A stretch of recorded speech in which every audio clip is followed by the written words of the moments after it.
Kita awali dengan informasi pertama pemirsa. Innalillahi wa inna ilaihi roji'un. Sumatera Selatan berduka. Seniman Batanghari 9 Salihin tutup usia pada Sabtu 25 Februari 2023. Kepergian Salihin meninggalkan duka bagi keluarga yang ditinggalkan serta penggiat seni di Sumatera Selatan. Maestro seni Batanghari 9 Salihin tutup usia pada Sabtu 25 Februari 2023 pukul 4 pagi.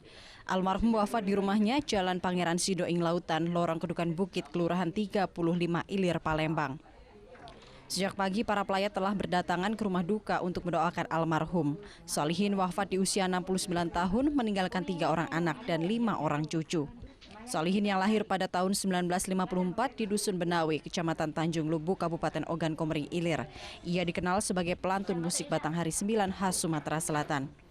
Kepergian Salihin menyisakan duka bagi keluarganya yang ditinggalkan. Diceritakan putra sulungnya sebelumnya sang ayah tidak pernah menderita sakit parah. Bahkan sepekan sebelumnya sang ayah sempat melakukan pentas di luar daerah. Pada Sabtu petang, almarhum bahkan dijadwalkan mengisi acara di Desa Sungai Batang, Ogan Komering Ilir. Namun takdir berkehendak lain, ajal sudah lebih dahulu menjemputnya. Kau panggillah Sarwani, karena aku ini tidak tahan lagi, tidak kamu lagi. Itu kan masih sempat tidak percaya aku yang dia ngomong. Kumpullah Sarwani, mungkin cerita sekitar 10 menit lah soalnya itu dari sana ke sini.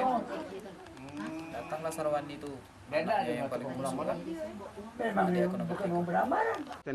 Dia konsisten dia umpamanya kayak gini.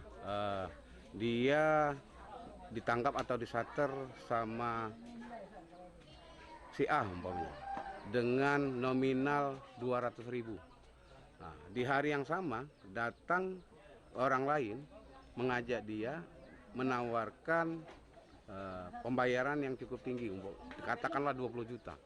Itu ditolak, pasti akan ditolak sama saya ini. Karya-karya terbaik almarhum akan selalu dikenang dan tak akan pernah dapat tergantikan. Dari Palembang, Erwin Setiawan, iNews melaporkan.